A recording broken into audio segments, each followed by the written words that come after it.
Hi, this is Alfozia Nihar from At Home Tuition. Welcome to our session today. The topic that we're going to discuss in our today's video is local maximum and local minimum of a function. Many of the application of the derivatives will revolve around the minimum and maximum values of the functions.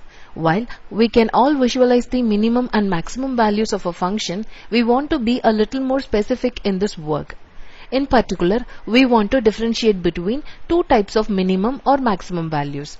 First one is absolute or global maximum. Second one is relative or local maximum. Same way, we have two types of minimum: absolute or global minimum, relative or local minimum.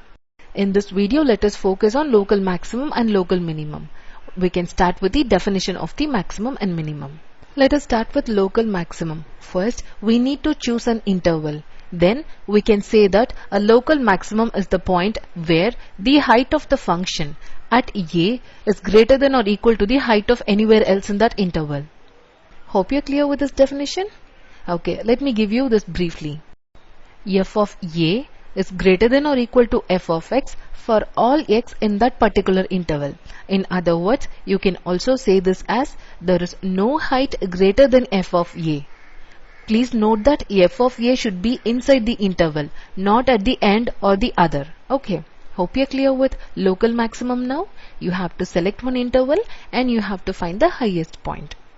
Now let us see what is meant by local minimum.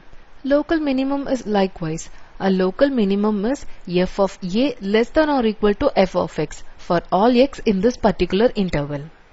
Same as the previous one, choose an interval, pick the point and you have to find the lowest point. Okay. Hope you got an idea about the local maximum and local minimum. Okay. Now, can you find the local maximum and local minimum in this graph? Yes, of course. Now, look at the sum places and think about what the slope is at those two locations, local maxima and local minima. Yes, slope is 0 at these points. Am I right? At these locations. And you can also check that is the slope equal to 0 anywhere else in the graph. The answer is no. So if you want to find the maximum or minimum, a good way to get started is to find out where the slope of the function is equal to 0. So when you don't have a graph, to look at the best way to find where the slope is 0 is to set the derivative equal to 0. That is one way of finding it. Let me take an example and explain you how to find it step by step. Let us go through an example. Here you can consider this function f of x is equal to x cube minus 6x square plus 9x plus 15. We have to find any or all local maximums and minimums. Okay. Step 1 is just to set the first derivative equal to 0. Okay. We have to set the first derivative equal to 0 and solve for x to find the critical points. Critical points are where the slope of the function is 0 or undefined. Okay. So I'm going to use the word critical points here. So let's find the first derivative of the function. So this is the first derivative. You can apply power rule. For more details about the finding the derivative, you can refer our videos on finding derivatives. Okay, now let us set this first derivative equal to 0 and solve for x. You can take 3 as a common factor outside to make this expression simpler. Okay, dividing 3 on both the sides of the equation will give you. Now we can factorize this expression and this should be 3. Find 2 points, 2 numbers that would give 3, positive 3 when multiplied, negative 4 when added. So this can be split into negative 1 and negative 3. We have factored the expression on the left side of the equation. Now you can equate each of the factor to 0 and solve for x. If you equate x minus 1 to 0, you will get x is equal to 1. If you equate the second factor x minus 3 to 0, you will be getting x is equal to 3.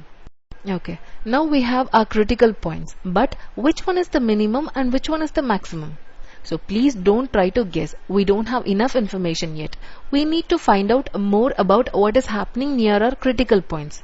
Okay, we need to find out what is happening on either side of our critical points. So just mark these numbers on a line. We can find the local maximum and local minimum by 3 methods. First one is shotgun method. Let me explain you that method right now. You can pick the numbers on either side of the critical point to see what's happening. But what exactly are we looking for? Let's say we use x is equal to 0 and number in between these two is 2. So I'm going to pick the numbers 0 and 2 as our numbers on either side of your first critical point. And if you plug in x is equal to 0 in our original function, we will get If we plug in 0 into this function, x cube minus 6x square plus 9x plus 15, we will get, I'm getting 15. Same way, if we plug in x is equal to 2 in this function, we will get 17. Am I right? Same way, if we plug in this 1 in this function, x is equal to 1, we will get 19. Am I right? So after all these calculations, now we can see that x is equal to 1, f of x is bigger than its neighbors. So thus we can this can be called as local maximum. Hope you're clear with this point? Hope you're clear with this point? If you just connect all this buckshot, you can get a better idea of the shape of the function.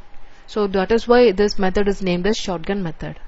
So this is one method of finding the highest point. Now let us use first derivative test. So let's try this another technique. How about we use just the numbers on either side and see what the derivative says about the function at those locations. So if we use x is equal to 0, let's use the first derivative. Let's plug in those two numbers, x is equal to 0 and x is equal to 2 in the first order derivative. So if we replace x by 0s, I'm getting 9. If we replace x by 2, I'm getting 3. So remembering that when the derivative is positive, the slope of the function is positive. When the derivative is negative, the slope of the function is negative. So we get the following results. So the function must follow the path of the arrows. We can conclude that the function must have the following shape. And there is a local maximum at x is equal to 1. Am I right? Thus, we can see from this function, the function is increasing before x is equal to 1 and decreasing after x is equal to 1. Then, x is equal to 1 has to be a local maximum. Let's now look at the other critical point, x is equal to 3. To finish our analysis, we only need to find out about the slope of the function after x is equal to 3. So, let's test a number next to 3. Let me take 4. Just replace x by 4 in this first derivative and let's see what number we are going to get. 4 square times 3. So we will get this gets cancelled out. So we'll be left over with 9. F dash of 4 is equal to 9 is positive. We can then conclude that if the function is decreasing before x is equal to 3 and increasing after x is equal to 3, then x is equal to 3 has to be the local minimum. Am I right? So with this extra information about the slopes, we can get an even more complete picture of this shape. You can just draw a line along with the arrows to get the complete idea of the graph. So using the first derivative to test the numbers on either side of the critical points to see if the function is increasing or decreasing is commonly called as first derivative test. So it works pretty well, no? And it's almost guaranteed to be hassle-free provided that you can handle the derivatives. So, but if you are comfortable using the derivatives, then you might as well learn about the second derivative test. That's also very simple. It is even faster than the first derivative test. Let me show you how to find the local minimum and local maximum using the second derivative test. So far we have completed two different types, shotgun method and first derivative test. You can pick the method that you are very comfortable with. So after finding the critical points, you can pick the method that you are comfortable with. We are just going to redo the previous method, continuing from where we just found the critical points. So you have got x is equal to 1 and 3 as critical points. Plot those numbers on the number line and you can pick the numbers on either side of the points and you can just find the second derivative of the function. So what would be f double dash of x? Since we know that second derivative describes concavity, instead of testing numbers on either side if are critical points, let's test the concavity at our critical points. So using x is equal to 1 and x is equal to 3, just plug in, just replace x by 1 and x by 3 here. So what we'll get? Hope you're getting negative 6 and positive 6. This means the function is concave down at, because this is negative, this is concave down at 1 and the number is positive for x is equal to 3. This means the function is concave up at x is equal to 3. You can basically look at this graph and see where the local maximum and local minimum is. Since the function is concave down at x is equal to 1 and has a critical point at x is equal to 1. Critical point means where the slope would be 0. Am I right? Then the function has a local maximum at x is equal to 1. Since the function is concave up at x is equal to 3, it has a critical point at x is equal to 3. Then the function has local minimum at x is equal to 3. You can just draw a graph in between this. So you will be getting a shape like this. So that's it for second derivative method. Hope this is somewhat easier when compared to first derivative, right? All the three methods are simple. You can follow whatever method that you're comfortable with.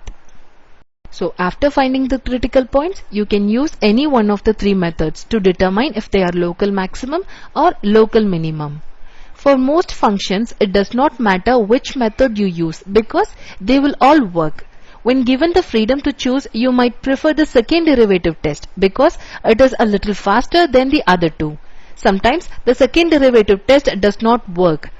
You'll need to go back and use one of the other two methods. So pick the method that you're comfortable with. In case if you have any query regarding local maximum and local minimum, please let me know. You can also post your own example in the comment section. You can try any other function on your own. You can set your own example and let me know. See you in the next video.